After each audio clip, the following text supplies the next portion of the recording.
Con su venia, diputado presidente, saludo a mi amiga la diputada Adela Piña Bernal, presidenta de la Comisión de Educación en esta Cámara, y al maestro Otto Granados Roldán, secretario de Educación Pública. Para la coalición Juntos Haremos Historia y el Grupo Parlamentario de Encuentro Social, tenemos muy claro la alta estima en el fomento al desarrollo integral de las niñas y los niños, de las jóvenes y los jóvenes mexicanos. A partir de la premisa que el empleo de calidad y la práctica deportiva son dos pilares insustituibles para el mejoramiento de su calidad de vida, hoy encabezamos la Comisión de Trabajo y Previsión Social y la del Deporte. Simultáneamente, reconocemos en la educación otra columna irreemplazable para la generación del capital humano que demanda y necesita México. El día de hoy tenemos que dar respuesta puntual a dos de las demandas más sentidas de la sociedad: el desarrollo económico y la seguridad. Del aspecto laboral de la reforma educativa, cuyas particularidades ha conocido desde la Subsecretaría de Planeación, Evaluación y Coordinación, y ahora como titular de esta importante secretaría, ya se ha hablado y escrito suficiente.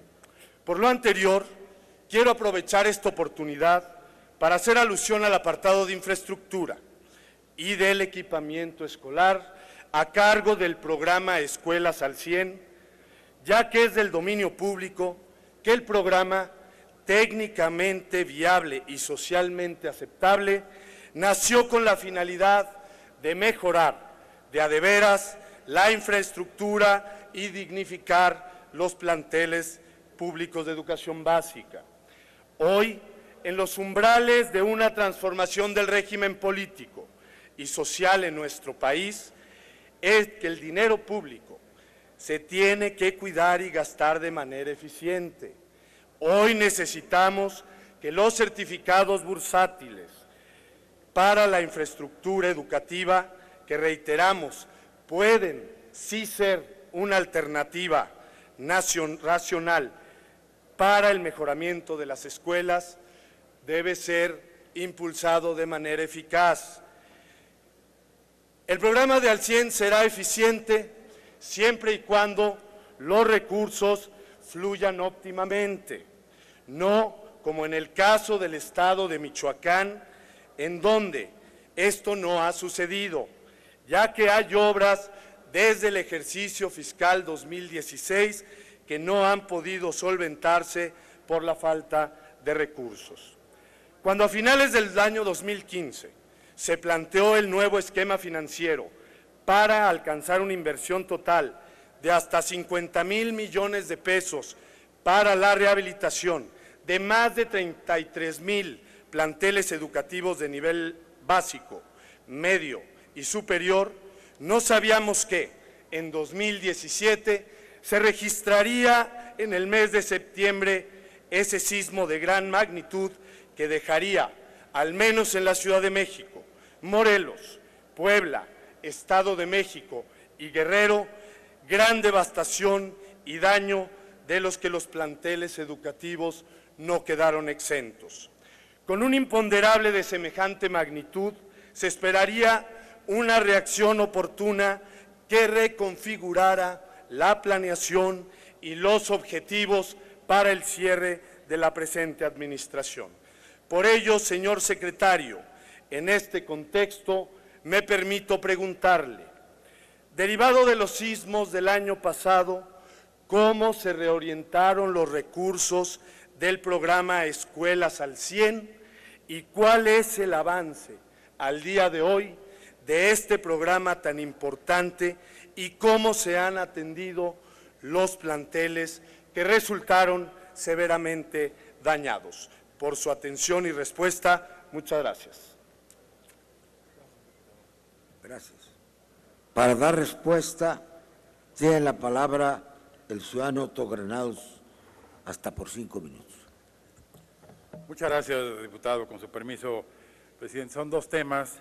Efectivamente, el programa de Escuelas al 100 se diseñó precisamente para poder subsanar las carencias de distintos componentes de infraestructura que nos arrojó el censo levantado en el año 2013. Como mencioné yo al principio, es un programa que ha avanzado razonablemente, nos permitirá dejar avances importantes. Ya mencioné algunos hace un momentito, las escuelas que ahora tienen energía eléctrica adicionales, teníamos 89%, ahora 98%, con baño 86%, ahora 98%, con accesos para discapacitados 29%, ahora son 52%, inmuebles con cerco eran 88% las escuelas que los tenían, ahora es el 93.20%. Es un programa que en nuestra opinión debe potenciarse, debe continuarse, debe mejorarse en distintos aspectos. El otro aspecto que toca el diputado es muy importante, en primer lugar, para precisar tres cosas. La primera de ellas es que todo el proceso de reconstrucción de escuelas derivadas de los sismos de septiembre del año pasado se dividió en dos partes.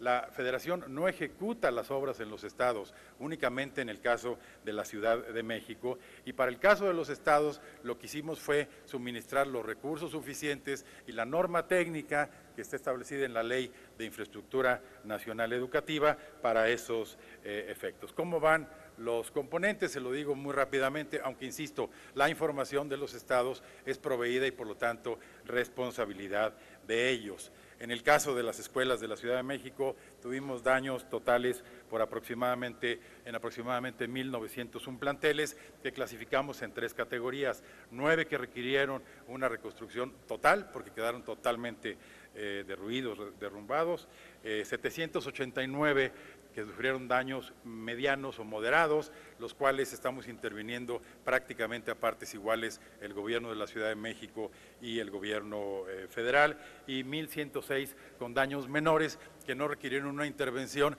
física de esta naturaleza, sino la dispersión de recursos directamente a las escuelas para arreglar un sanitario, un vidrio, cosas de esta naturaleza. En el caso de los estados, la dispersión de recursos fue distinta.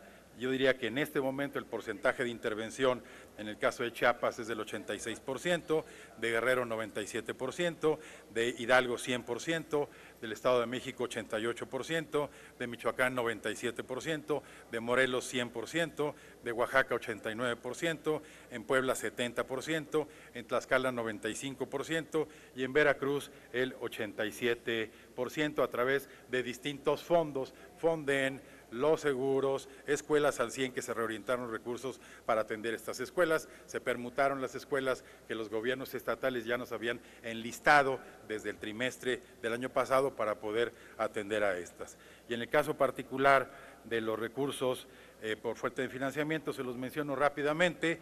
A Morelos le tocaron 3.448 millones, al Estado de México 3.608, a Oaxaca 3.113 de las distintas fuentes, a Puebla 1.788, a Chiapas 1.646, a Guerrero 828 millones de pesos, a Tlaxcala 301, a Michoacán, que nos preguntaba el diputado, 135 millones, a Hidalgo 95 y a Veracruz 55 millones de pesos. Esa es un poco. La última reflexión que haría en el tiempo que me queda es que el diputado Pérez Negrón hizo una alusión que es cierta, es lamentablemente un mecanismo, especialmente el del Fonden, demasiado complicado, demasiado burocratizado para situaciones de emergencia, y esta es otra de las áreas de oportunidad que hemos compartido con el equipo entrante de la Secretaría de Educación Pública, explorar la posibilidad de crear un Fonden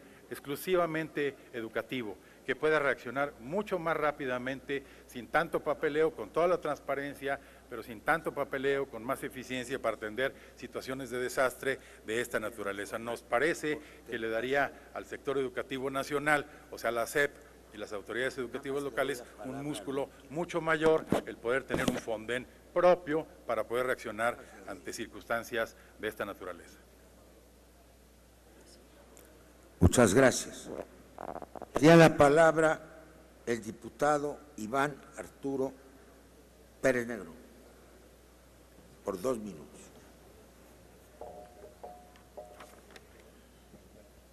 Con su venia, presidente.